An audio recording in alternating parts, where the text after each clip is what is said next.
Voyez que la vision morale du monde, là je dis vraiment des choses enfantines, j'essaie juste de situer les éléments d'une vision morale du monde.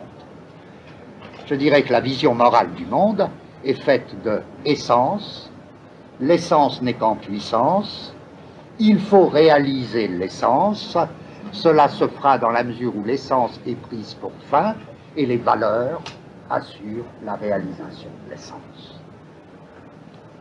C'est cet ensemble que je dirais moral. Tandis que voilà, j'essaie tout de suite de convertir dans un monde éthique. Je voudrais que vous sentiez à quel point concrètement les choses... C'est déjà très important la manière dont les notions sont organisées, privilégiées.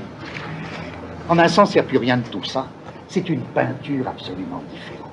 C'est un tableau absolument différent. Un tableau complètement différent. Qu'est-ce qu'ils nous diront là? Je ne cherche pas du tout qui a raison, encore une fois c'est tellement peu important qui a raison, je cherche vraiment ce qu'ils nous disent tous ces... dans une éthique, on ne va rien trouver, il n'y aura pas du tout essence, recherche pour réaliser l'essence, valeurs qui prennent l'essence comme fin. Il n'y a pas du tout ça. Je dis un autre paysage. Qu'est-ce que c'est, cet autre paysage? Eh bien, c'est très curieux. Et je sais bien que Spinoza parle très souvent de l'essence. Mais pour lui, j'insiste tout de suite pour que les objections ne vous viennent pas à l'esprit, l'essence, c'est jamais l'essence de l'homme. L'essence, c'est toujours une détermination singulière. Il y a l'essence de celui-ci, de celui-là, il n'y a pas d'essence de l'homme. Bien plus, il dira lui-même que les essences générales ou les essences abstraites du type l'essence de l'homme, c'est des idées confuses. Finalement, il n'y a pas d'idée générale dans une éthique. Il y a vous, celui-ci, celui-là. Il y a des singularités. Alors il garde peut-être le mot essence. Le mot essence risque fort de changer de sens. Et encore, est-ce qu'il le garde complètement? Il est évident que ce qui l'intéresse, même quand il parle de l'essence, ce n'est pas l'essence. Ce qui l'intéresse, c'est l'existence et l'existant. En d'autres termes, ce qui est ne peut être mis en rapport avec l'être qu'au niveau de l'existence et pas au niveau de l'essence.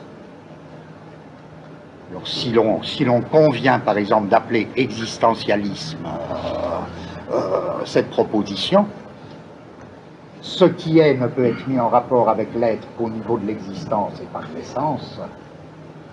Si c'était ça l'existentialisme, il faudrait dire, ben oui, il y a déjà un existentialisme chez Spinoza. Il ne s'agit donc pas d'une naissance de l'homme, il s'agit de quoi? Je disais, c'est pas la question d'une naissance de l'homme qui ne serait qu'en puissance, et que la morale se chargerait de réaliser ou de nous faire réaliser, de faire réaliser à chacun. Il s'agit de tout à fait autre chose. Je disais, vous reconnaissez une éthique à ce que celui qui vous parle, qui vous entretient de l'éthique, tantôt vous dit de deux choses l'une. Donc, il s'intéresse aux existants, dans leur singularité. Et il va vous dire tantôt, entre les existants, il y a une distinction, une différence quantitative d'existence. Il y a une différence quantitative d'existence. Les existants peuvent être considérés sur une espèce d'échelle quantitative d'après lesquelles ils sont plus ou moins. Plus ou moins quoi? On va voir. Mais dès que vous reconnaissez ce petit ton dans une page, ce ton qui tourne autour de l'idée de, pas du tout, une essence commune à plusieurs choses, mais une distinction quantitative de plus et de moins entre existants. Vous pouvez vous dire, ça c'est de l'éthique. D'une part, c'est ça le discours éthique. Entre les différents existants, il y a une échelle quantitative. il y a une distinction quantitative de plus et de moins.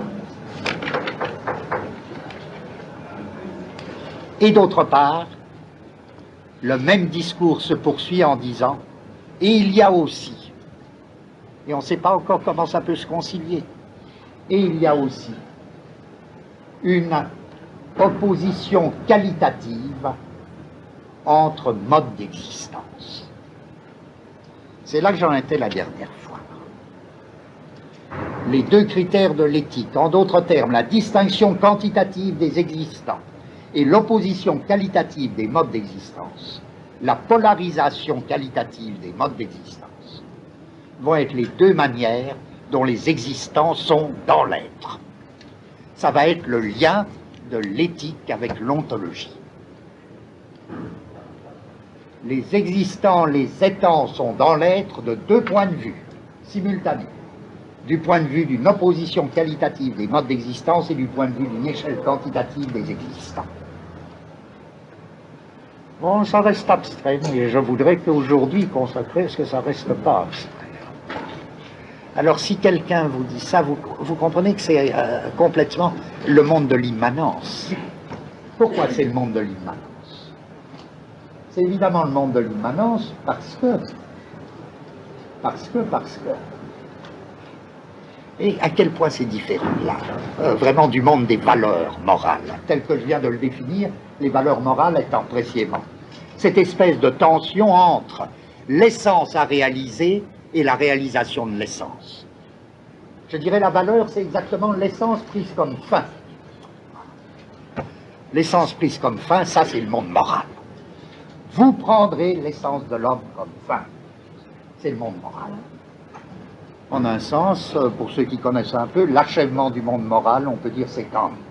C'est là en effet qu'une essence humaine supposée se prend pour fin, dans un acte, dans une espèce d'acte pur.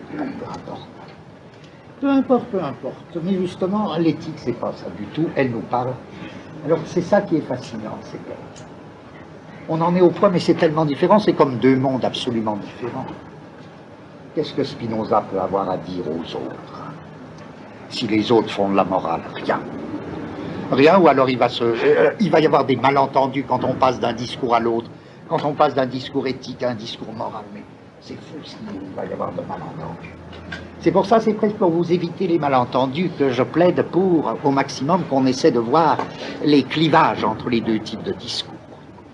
Donc je recommence. Il s'agirait de montrer concrètement ceci. Qu'est-ce que ça veut dire? Voilà. Dans une morale, vous avez toujours l'opération suivante. Vous faites quelque chose, vous dites quelque chose, etc. Vous le jugez vous-même. C'est le système du jugement, encore une fois. C'est le système du jugement. La morale, c'est le système du jugement. Du double jugement. Vous vous jugez vous-même et vous êtes jugé. Alors, ceux qui ont le goût de la morale, c'est ceux qui ont le goût du jugement. Faut aimer ça, le jugement. Enfin, si on aime ça, on est moral. Si vous n'avez pas le sens du jugement, si vous ne voulez juger ni vous-même ni les autres, vous n'êtes pas moral. Vous n'êtes pas moral, alors est-ce que ça veut dire que vous êtes radicalement méchant? Ça peut vouloir dire ça. Hein, ça peut. Ou bien c'est que votre affaire est ailleurs. C'est que... Bon. En effet, juger, ça implique quoi? On juge toujours, je disais, ça implique toujours une instance supérieure à l'être. Ça implique toujours quelque chose de supérieur à l'ontologie. Ça implique toujours l'un plus que l'être. Le bien qui fait être. Le bien qui fait être et qui fait agir, c'est le bien supérieur à l'être. C'est là. Bon. Et en effet, la valeur exprime cette instance supérieure à l'être. Donc les valeurs sont un système fondamental et sont l'élément même fondamental du système du jugement.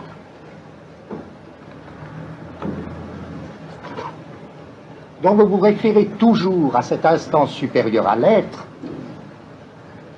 pour juger ça. Sinon vous ne pourriez pas juger. Dans une éthique, c'est complètement différent. Vous ne jugez pas. Vous dites d'une certaine manière, mais quoi que vous fassiez, vous n'avez jamais que ce que vous dites. Je veux dire, quelqu'un dit quelque chose. quelqu'un fait quelque chose. Vous ne rapportez pas ça à des valeurs pour juger. Vous demandez justement, ah bon, mais comment est-ce que c'est possible ça? Comment c'est possible de manière interne? Comment c'est possible de dire ce truc-là? Comment c'est possible de faire cette chose-là? En d'autres termes, vous rapportez la chose ou le dire au mode d'existence qu'il implique, qu'il enveloppe en lui-même. Encore une fois, vous entendez un discours et vous dites, mais pour dire ça, comment il faut être pour dire ça? Quelle manière d'être ça implique, dire ça? Faire ça, quelle manière d'être ça implique? Vous cherchez le mode d'existence ou les modes d'existence enveloppés, et non pas les valeurs transcendantes. C'est l'opération de l'immanence. Quelqu'un trouve quelque chose, je prends un exemple pour que vous compreniez tout à fait, quelqu'un trouve quelque chose de drôle et moi je ne trouve pas ça drôle du tout. Ou inversement, je trouve ça très drôle et l'autre il ne trouve pas ça drôle. Hein. C'est pas au niveau de la discussion que ça se pose tout ça. C'est que celui qui trouve ça drôle alors que vous ne trouvez pas ça drôle, il existe sur un mode tel que ce qui lui apparaît est effectivement drôle. Alors, devant quelqu'un qui rigole, par exemple, une vieille dame tombe dans la rue. Hein. Bon, vous voyez quelqu'un qui rigole, là. Ça peut être vous. Hein. Bon. Alors, quel mode d'existence ça implique ça? Que cette chute de la vieille dame surgisse dans votre monde comme drôle. Quel est le mode d'existence qui enveloppe? Oui, quelqu'un dit devant vous quelque chose, tout d'un coup, et vous êtes stupéfait. Vous dites, oh, j'aurais jamais cru ça possible. J'aurais jamais cru ça possible qu'ils disent ça. Et vous avez l'impression que c'est tout un mode d'existence, toute une manière d'être qui vous est tout d'un coup révélée. Vous dites, ah bon, eh bien, pour avoir dit ça, c'est qu'il était comme ça. Il était comme ça. Parfois, on a cette épreuve avec des amis qui nous sont chers. Tout d'un coup, quelqu'un se met les doigts dans le nez, ou bien dit quelque chose de très très vulgaire. Et on se dit, tiens, non, c'est pas possible, est-ce que j'ai bien entendu? Qu'est-ce que t'as dit? T'as dit quoi? Il répète, ça. Il a l'air de trouver ça très drôle. On dit, mais mon Dieu, je ne le connaissais pas. Je ne le connaissais pas, c'est-à-dire. Il vient de se développer un mode d'existence immanent. Dans la limite, tout le monde était inconscient. Je prends des exemples fâcheux, mais ça peut être aussi des actes sublimes. Oh, je n'aurais jamais cru qu'il en était capable. Il était capable de ça. Tiens, être capable, ça va peut-être nous guider à être capable du point de vue d'une éthique. De quoi tu es capable? De quoi tu es capable, toi? Ou, si vous préférez, qu'est-ce que tu peux? D'où peut-être retour à ce que je présentais comme un cri de Spinoza. Qu'est-ce que peut un corps? Mais qu'est-ce que peut un corps? On ne sait même pas d'avance ce que peut un corps. On ne sait jamais d'avance ce dont quelqu'un est capable, corps ou âme. On ne le sait pas. Il y a toujours des surprises. Hein? Parce qu'on ne sait jamais comment s'organise et comment les modes d'existence sont enveloppés dans quelqu'un. De quoi tu es capable? Qu'est-ce que peut un corps, ce qui ne veut pas dire un corps quelconque? Spinoza explique très bien. Tel ou tel corps, qu'est-ce que peut tel corps? Qu'est-ce que tu peux, toi, dans ton corps? Qu'est-ce que tu peux? Bon, alors, on a quand même fait un progrès, et c'est ce que je suis en train de chercher.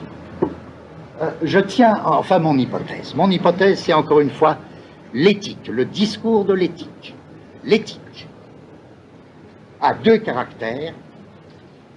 Elle nous dit les étangs ont une distinction quantitative de plus et de moins. Et elle nous dit d'autre part, enfin les existants ont une distinction quantitative de plus et de moins, et c'est par là qu'ils se distinguent, dans leur singularité. Et elle nous dit aussi, les modes d'existence ont une polarité qualitative. En gros, il y a, si vous voulez, deux grands modes d'existence, avec toutes sortes de variantes.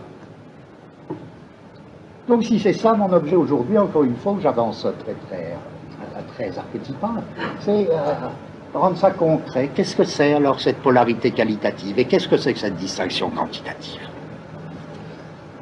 Et je commence par le premier.